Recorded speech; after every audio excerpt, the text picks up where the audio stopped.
Governo onera quem gera emprego. Jornada menor e tarifa zero jogam conta no empregador. Quem contrata vai pagar a conta. De um lado, a redução da jornada de 44 para 40 horas pode custar, sabe quanto, meus amigos? 357 bilhões de reais. Eliminar 638 mil vagas e elevar preços em até 13%. A Fiesp já pediu a Alckmin que o debate seja adiado para 2027. Do outro, o SUS do transporte de Lula prevê, sabe o quê? Tarifa zero financiada por empregadores, que pagariam até R$ 200 por funcionário por mês, totalizando 100 bilhões de reais ao ano. E o secretário do PT já admitiu sem vergonha. A ideia é pautar as eleições. Duas propostas, o mesmo alvo. Quem gera emprego no Brasil? Constar, 2022 foi a picanha. Agora é a vagabundagem, né? Quer dizer, é pau, olha, é pau no empregador, é pau no empresário. Mas num ano eleitoral é difícil, né, votar contra essas medidas populistas porque elas têm um custo. Muita gente, por ignorância econômica, tem uma visão míope, acha que esse tipo de medida de acabar com 6 por 1 beneficia o trabalhador, não faz conta, né?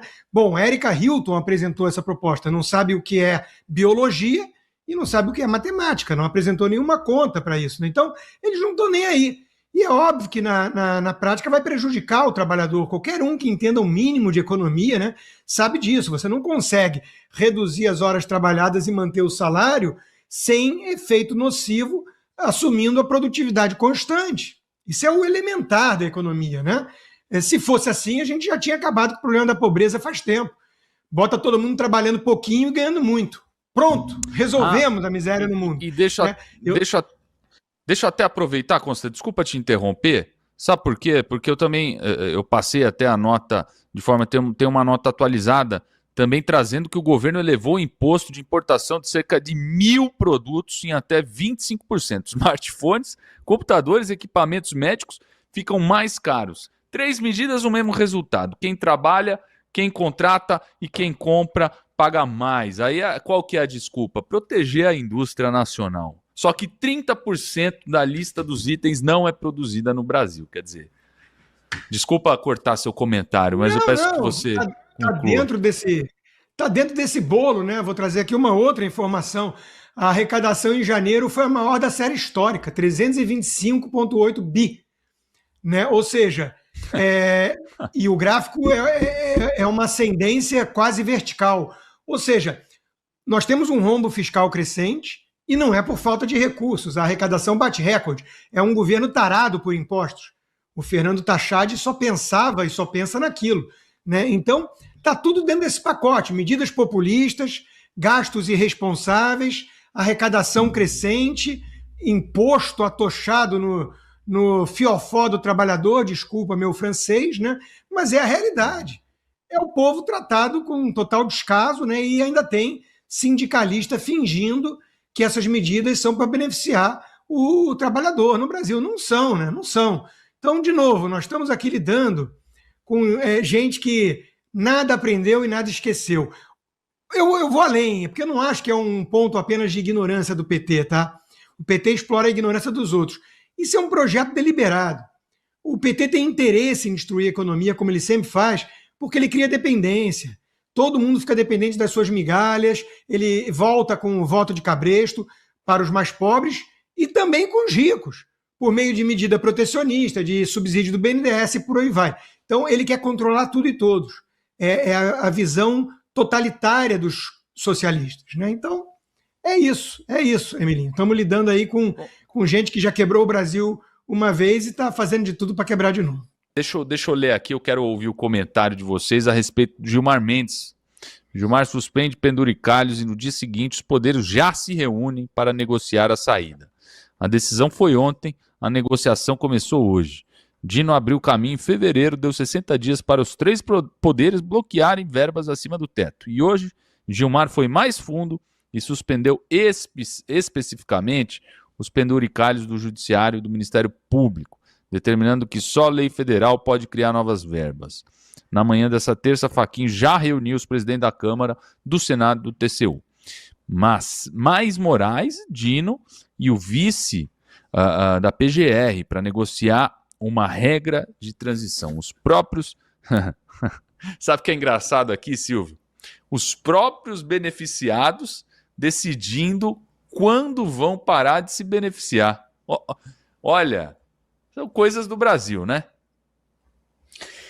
Pois é. Olha só, eu vou ser bem breve aqui, Melinho, porque quero ouvir o Éder e também o Dárcio, mas fato é que, e já me manifestei, sou contra qualquer tipo de fura-teto. Qualquer tipo de medida fura-teto constitucional, eu já parto da premissa negativa. Ademais, os penduricalhos, infelizmente, no nosso serviço público, também contribuem muito mal para esse cenário. E digo mais, temos em alguns casos, uma verdadeira casta de profissionais que entram para o serviço público já pensando em se aposentar, né? E, claro, também, vamos lembrar, os benefícios que o pagador de impostos, aquele que acorda cedo todo dia, o brasileiro que trabalha na iniciativa privada, o profissional autônomo, jamais vai ter esse tipo de benefício. Mas não vou me alongar muito, até para a gente poder ouvir o Éder e o Dácio. Darcio, por favor, a sua palavra e logo em seguida o Éder, nosso convidado de hoje. Olha, eu concordo com o Silvio. Eu acho que a gente precisa explicar para a população que uma coisa está ligada à outra. Esses penduricalhos, eles saem de algum lugar, e esse lugar é o imposto. Quando a gente vê, por exemplo, que o governo aumenta a alíquota para a importação de produtos, isso vai para o cofre, para poder pagar essas contas.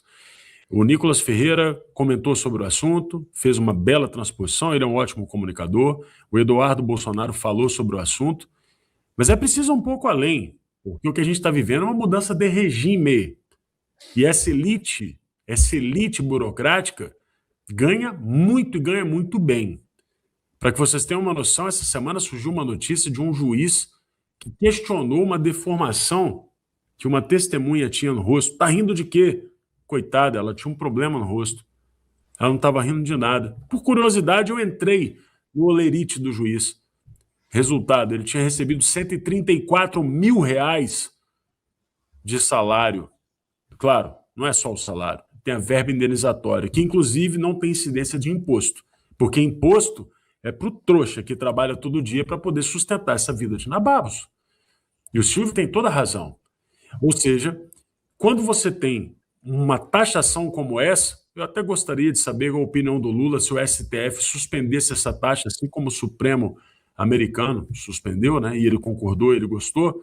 Mas quando ele cria uma taxa como essa, você está criando taxa para mais de 1.000 itens. E aí você lê no jornal para freezer, né? Então a geladeira da Dona Maria vai ficar mais cara. É muito pior do que isso. Você imagina os parques de refrigeração. Quem precisa de refrigeração? A carne. Isso significa o aumento do preço da carne. Isso significa, por exemplo, que o aumento do preço dos painéis de LED, painel de LCD e de outros itens eletrônicos vão encarecer o serviço, que é o maior empregador do Brasil, e a indústria. E sabe o que isso significa? Desemprego. Mais gente precisando do Estado, mais Bolsa Família. Estamos vivendo, portanto, uma mudança de regime. Tudo isso somado ao fim da escala 6x1. Olha, ou o Brasil acorda, ou a gente vai abrir o olho e está na Venezuela do passado, porque a Venezuela do presente está querendo sair da crise. É isso aí, Éder Borges. Eu quero ouvir o seu comentário, a sua análise, já pegando o gancho aqui no que o Dárcio Bracarense trouxe. É o assistencialismo, é o suco do PT, né? E eu acho curioso que essas discrepâncias salariais da elite, por exemplo, do judiciário, não costuma ser questionada por aqueles justiceiros sociais que consideram o empresário, né, um vilão. Um empresário que, de fato, produz, né, que carrega o Brasil nas costas, esse é sempre penalizado e vilanizado por, supostamente, ganhar muito mais dinheiro do que pessoas, do que a maioria das pessoas, do que a média. Mas agora, veja esse caso, por exemplo, do STF, que passa por um momento de crise, de descrédito perante a população brasileira. Nosso país passa, indiscutivelmente, por um momento de insegurança jurídica, e ainda nós vemos aí mais e mais penduricalhos, arregos bancados pelo povo. Então fica aí a minha contribuição para as pessoas refletirem.